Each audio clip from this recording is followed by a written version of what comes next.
नमस्कार दोस्तों, डिजिटल गुरुकुल में आप सभी का स्वागत है। दोस्तों, आज का सेशन आप सभी स्टूडेंट के लिए बहुत ही महत्वपूर्ण होने वाला है। ये आपको बता दूं, आज का टॉपिक सभी एग्जाम में आपको 100% बता रहा हूं कि 2 से 3 क्वेश्चन आपको 100% मिलते हैं। देखिए, मैंने संविधान से संबंधित महत्वपूर्ण क्वेश्चन लिए हैं, अनुच्छेद वाले, जो एग्जाम में बार बार पूछे जाते हैं। चलिए सेशन की शुरुआत करते हैं। क्वेश्चन क्या दे रखा है? देखिए, संविधान सभा द्वारा जब संविधान सभा का गठन हुआ था तो उस समय कितनी अनुसूचियां थी और अनुच्छेद थे? तो ऑप्शन ये दे रखा है 395 अनुच्छेद, 8 अनुसूचियां। ऑप्शन बी 390 अनुच्छेद, 8 अनुसूचियां। ऑप्शन सी 395 अनुच्छेद, 7 अनुसूचियां। ऑप्शन डी 400 अनुच्छेद, 9 अनुसूचियां। राइट आंसर बताइए इसका क्या होगा? देखिए, राइट आंसर की बात करते हैं तो ऑप्शन ए राइट आंसर हो जाएगा। 395 अनुच्छेद थे उस समय और 8 अनुसूचियां थी। लेकिन अभी हाल में वर्तमान की बात करें तो 12 अनुसूचियां हो गई हैं, अनुच्छेद 395 ही हैं। ठीक है, नेक्स्ट चलते हैं। क्वेश्चन दे रखा है वर्तमान में कितने अनुच्छेद और अनुसूचियां हैं? तो ऑप्शन ए दे रखा है 395 अनुच्छेद, 8 अनुसूचियां। ऑप्शन बी 400 अनुच्छेद, 9 अनुसूचियां।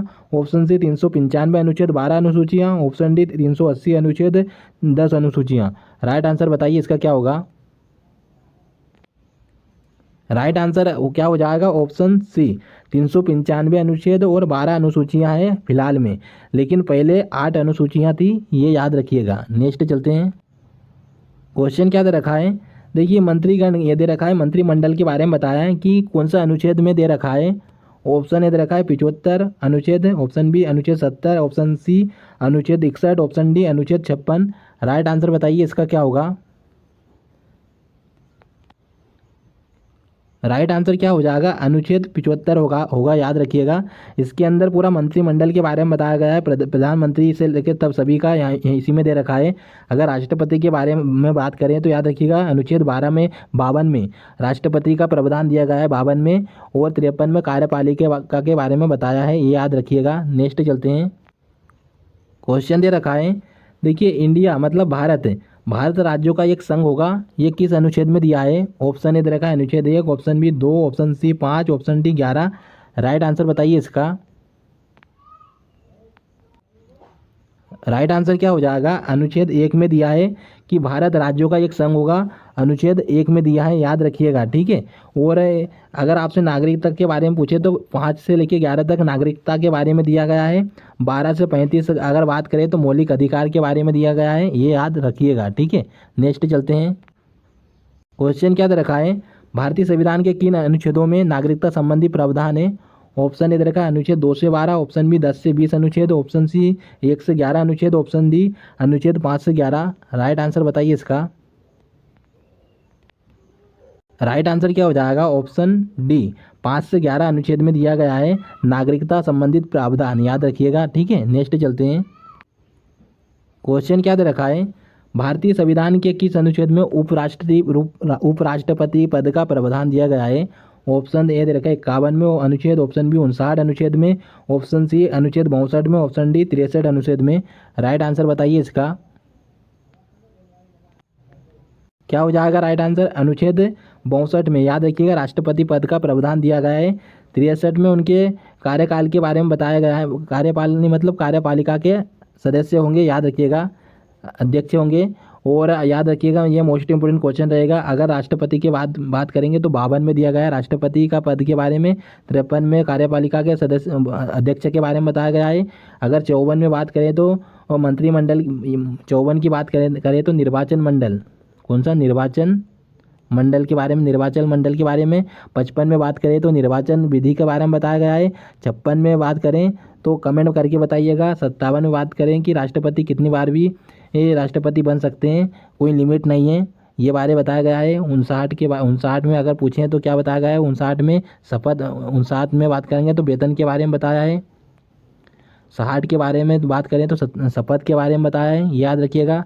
58 के बारे में बात करें तो 58 में योग्यता के बारे में बताया है। ये सभी याद रखिएगा, राष्ट्रपति के जितने भी अनुच्छेद है। ठीक है, नेक्स्ट चलते हैं।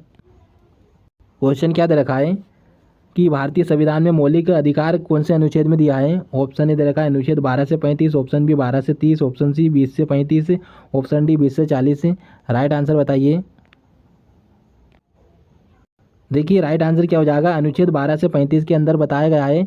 सभी अनुच्छेद मैं आपको बताऊंगा धीरे धीरे करके। नेक्स्ट चलते हैं। क्वेश्चन क्या दे रखा है, नौकरियां और शैक्षणिक संस्थाओं में समाज के कमजोर वर्गों को नौकरी देने का अवसर किस अनुच्छेद में दे रखा है। ऑप्शन ए दे रखा है 20 में अनुच्छेद, ऑप्शन बी दे रखा है 25 में, ऑप्शन सी 16 में, ऑप्शन डी 12 में। राइट आंसर बताइए इसका। राइट आंसर क्या हो जाएगा, अनुच्छेद 16 के अंदर बताया गया है नौकरियों को अवसर के बारे में अनुच्छेद 16 में बताया है। देखिए 15 में बात करेंगे तो जो कमज़ोर वर्ग वाले हैं उनको उनके बारे में बताया गया है। अगर आपसे पूछे कि 17 में क्या बताया है, अस्पृश्यता मतलब छुआछूत के बारे में 17 में बताया गया है। 18 में क्या बताया गया है, उपाधियों का अंत, उपाधियों के बारे में बताया गया है 18 में। और 19 में अगर आपसे 19 पूछे तो 19 में क्या बताया है, 19 में ये 17 देखिए 18 में उपाधियों के बारे में बताया गया है, 19 में प्रेस की स्वतंत्रता, अभिव्यक्ति की स्वतंत्रता, ये सभी याद रखिएगा। नेक्स्ट चलते हैं। क्वेश्चन क्या दे रखा है यहाँ पर, अस्पृश्यता के मतलब छुआछूत के बारे में कौन सा अनुच्छेद बताया है। ऑप्शन ए दे रखा है 17, option B 22, option C 28, option D 35। Right answer बताइए इसका। राइट आंसर क्या हो जाएगा, अनुच्छेद 17 में दिया गया है, याद रखिएगा छुआछूत के बारे में अनुच्छेद 17 में दिया है। मोस्ट इंपोर्टेंट क्वेश्चन रहेगा। अगर 21 वाला याद हमेशा रखिएगा, 21 वाला निजता का अधिकार बताया गया है शिक्षा का, 21 ए में जोड़ा गया शिक्षा का अधिकार 86वें संविधान संशोधन के द्वारा, ये याद रखिएगा। मोस्ट इंपोर्टेंट क्वेश्चन रहेगा। जीवन जीने की प्रत्याशा किस में दे रखी है, 21 में दे रखा है। नेक्स्ट चलते हैं। क्वेश्चन दे रखा है, भारतीय संविधान का कौन सा अनुच्छेद राष्ट्रपति के पद के पुनर्निर्वाचन की योग्यता निर्धारित करता है। ऑप्शन ए दे रखा है अनुच्छेद 25, ऑप्शन बी अनुच्छेद 37, ऑप्शन सी 57, ऑप्शन डी अनुच्छेद 71। राइट आंसर बताइए इसका। क्या होगा राइट आंसर, अनुच्छेद 57 में दिया गया है कि राष्ट्रपति पुनर्निर्वाचन के लिए खड़ा हो सकता है। ऐसा कितनी बार भी मतलब कहने का है कि राष्ट्रपति बन सकता है, इसमें कोई लिमिट नहीं है। नेक्स्ट चलते हैं। क्वेश्चन क्या दे रखा है, देखिए भाषण और अभिव्यक्ति का अनुच्छेद कौन सा है। ऑप्शन ए दे रखा है अनुच्छेद 10, ऑप्शन बी 15, ऑप्शन सी 19 अनुच्छेद, ऑप्शन डी 24 अनुच्छेद। राइट आंसर बताइए इसका। राइट आंसर हो जाएगा अनुच्छेद 19 के अंदर बताना चाहूँगा प्रेस की स्वतंत्रता, प्रेस की स्वतंत्रता अनुच्छेद 19 में। और अगर आपसे अभिभाषण और व्यक्ति की स्वतंत्रता अनुच्छेद 19 में, याद रखिएगा। नेक्स्ट चलते हैं। क्वेश्चन दे रखा है, देखिए प्रेस की स्वतंत्रता के बारे में बताना चाहूँगा। ऑप्शन दे रखा है अनुच्छेद 19(1) में, ऑप्शन बी अनुच्छेद 21(a) में, ऑप्शन सी अनुच्छेद 30 में, ऑप्शन डी 23 में। राइट आंसर बताइए इसका। देखिए राइट आंसर की बात करते हैं तो अनुच्छेद 19(1) में दे रखा है कि प्रेस की स्वतंत्रता और अभिव्यक्ति की स्वतंत्रता, ये भी याद रखिएगा। ठीक है, और मैंने आपको बता दिया निजता का अधिकार 21(a) में दे रखा है, और शिक्षा का अधिकार भी जोड़ा गया है 86वें संविधान संशोधन के द्वारा। हाँ, ये याद रखिएगा 21(a) में। ठीक है, नेक्स्ट चलते हैं। क्वेश्चन दे रखा है, मौलिक अधिकार के अंतर्गत कौन सा अनुच्छेद बच्चों के शोषण से संबंधित है। ऑप्शन ए दे रखा है 19 अनुच्छेद, ऑप्शन बी 24 अनुच्छेद, ऑप्शन सी 29 अनुच्छेद, ऑप्शन डी अनुच्छेद 31। राइट आंसर बताइए। राइट आंसर क्या हो जाएगा, अनुच्छेद 24 में दे रखा है। याद रखिएगा, शोषण से जो बच्चों के शोषण की बात करेंगे तो अनुच्छेद 24 के अंदर दे रखा है। ठीक है, नेक्स्ट चलते हैं। क्वेश्चन क्या दे रखा है कि अल्पसंख्यकों के बारे में कौन सा अनुच्छेद बताया गया है। ऑप्शन दे रखा है अनुच्छेद 19, ऑप्शन बी अनुच्छेद 11, ऑप्शन सी अनुच्छेद 31, ऑप्शन डी अनुच्छेद 29। राइट आंसर क्या है, राइट आंसर क्या हो जाएगा, अनुच्छेद 29। अल्पसंख्यकों के बारे में हितों के संरक्षण की बात की गई है अनुच्छेद 29 में, याद रखिएगा। ठीक है, नेक्स्ट चलते हैं। क्वेश्चन दे रखा है, सर्वोच्च न्यायालय नागरिकों के मौलिक अधिकारों की रक्षा करता है, ये कौन से अनुच्छेद में दे रखा है। ऑप्शन दे रखा है अनुच्छेद 32, ऑप्शन बी दे रखा है अनुच्छेद 40, ऑप्शन सी दे रखा है अनुच्छेद 42, ऑप्शन डी दे रखा है अनुच्छेद 55। राइट आंसर बताइए। राइट आंसर की बात करूंगा तो अनुच्छेद 32 के अंदर दे रखा है, याद रखिएगा। सर्वोच्च न्यायालय, आप अगर आपके अधिकारों का हनन होता है तो आप सर्वोच्च न्यायालय जा सकता है, ये अनुच्छेद 32 में बोला गया है। और किन्ने भीमराव अम्बेडकर जी ने इसमें इन संविधान की आत्मा कहा है, याद रखिएगा। और 40 में, अनुच्छेद 40 में याद रखिएगा पंचायत के बारे में दे रखा है, पंचायत का गठन, ये सभी जानकारी दे रखी है। नेक्स्ट चलते हैं। क्वेश्चन दे रखा है, भारतीय संविधान के अंतर्गत कल्याणकारी राज्य की अवधारणा निम्नलिखित कौन से अनुच्छेद में दे रखी है। ऑप्शन ए दे रखा है अनुच्छेद 17 में, ऑप्शन बी 39 में, ऑप्शन सी अनुच्छेद 70 में, ऑप्शन डी अनुच्छेद 74 में। राइट आंसर बताइए इसका। राइट आंसर की बात करेंगे तो अनुच्छेद 39 के अंदर दे रखा है, याद रखिएगा, कल्याणकारी राज्य की अवधारणा के बारे में। और मैंने अभी आपको 17 बता दिया था कि अस्पृश्यता मतलब छुआछूत के बारे में दे रखा है। और 76 में क्या दे रखा है, अटॉर्नी जनरल के बारे में दे रखा है, न्यायाधीश के बारे में। ठीक है, नेक्स्ट चलते हैं। क्वेश्चन क्या दे रखा है यहाँ पर, भारतीय संविधान के कौन से अनुच्छेद में राज्य के नीति निर्देशक तत्वों के बारे में बताया गया है। ऑप्शन ए दे रखा है अनुच्छेद 25 से 50, ऑप्शन बी अनुच्छेद 36 से 51, ऑप्शन सी अनुच्छेद 30 से 45, ऑप्शन डी अनुच्छेद 20 से 22 में। राइट आंसर बताइए इसका।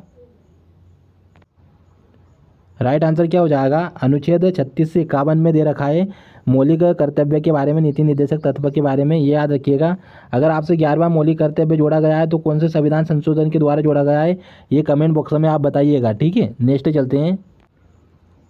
क्वेश्चन क्या दे रखा है, कौन सा अनुच्छेद राज्य सरकारों को ग्राम पंचायतों के गठन का निर्देश देता है।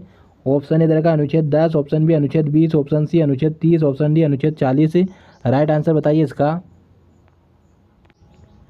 राइट आंसर की बात करते हैं तो अनुच्छेद 40 के अंदर दे रखा है, याद रखिएगा, पंचायत का गठन के बारे में बताया गया है अनुच्छेद 40 में। याद रखिएगा, मोस्ट इंपोर्टेंट क्वेश्चन है ये, मैं आपको बता रहा हूँ, गारंटी देता हूँ कि हर एग्जाम में पूछा जाता है ये। ठीक है, नेक्स्ट चलते हैं। क्वेश्चन क्या दे रखा है, 42वें संविधान संशोधन के किस अनुच्छेद में मौलिक कर्तव्यों को जोड़ा गया है। देखिए 11वां मौलिक कर्तव्य जोड़ा गया है। और देखिए 11वां के बारे में नहीं दिया रखा है, ये शुरुआत में जब जोड़ा गया था तो कौन सा यहाँ पर हुआ था, किस अनुच्छेद में। ऑप्शन दे रखा है 51 ए में, ऑप्शन बी 51 अनुच्छेद में, ऑप्शन बी अनुच्छेद 29 बी में, ऑप्शन सी डी दे रखा है अनुच्छेद सी में 39 सी में। राइट आंसर बताइए इसका। राइट आंसर की बात करते हैं तो अनुच्छेद 51 ए में दे रखा है, 42वें संविधान संशोधन 1976। याद रखिएगा, इसमें मौलिक कर्तव्य कितने जोड़े गए थे, 10 जोड़े गए थे, ये याद रखिएगा। 11वां जोड़ा गया था स्वर्ण सिंह समिति के द्वारा जोड़ा गया था। नेक्स्ट चलते हैं। क्वेश्चन क्या दे रखा है, किस अनुच्छेद के अंतर्गत कार्यपालक की शक्ति राष्ट्रपति में निहित है। ऑप्शन दे रखा है अनुच्छेद 53 में, ऑप्शन बी अनुच्छेद 50 में, ऑप्शन सी दे रखा है अनुच्छेद 45 में, ऑप्शन डी 41 में। राइट आंसर बताइए इसका। राइट आंसर क्या हो जाएगा, अनुच्छेद 53 में दे रखा है। मैंने आपको बताया था कार्यपालक की शक्ति का किसमें राष्ट्रपति में निहित होगी, अनुच्छेद 53 में दे रखा है। 52 में राष्ट्रपति के पद के बारे में दे रखा है। 54 में मैं आपको बार बार बता रहा हूँ, 54 में निर्वाचन मंडल दे रखा है। 55 में निर्वाचन विधि दे रखी है। 56 की बात करेंगे तो मुझे कमेंट करके बताइएगा। 57 में राष्ट्रपति कितनी बार भी राष्ट्रपति बन सकता है। और 58 में योग्यता दे रखी है। 59 में 59 में वेतन भत्ता दे रखा है। और 60 में शपथ दे रखी है। वो क्षमतान की शक्ति वाला अनुच्छेद भी बताइए कमेंट बॉक्स में मुझे। दोस्तों आज का सेशन यहीं तक रहेगा। आप मुझे कमेंट करके बताइएगा सेशन आपको कैसा लगा है, और आप नेक्स्ट टॉपिक किस सब्जेक्ट पर चाहते हैं, कौन से टॉपिक पर, कमेंट करके ज़रूर बताइएगा। और लाइक सब्सक्राइब करना बिल्कुल भी ना भूलिएगा। मिलते हैं फिर आपसे नेक्स्ट सेशन में।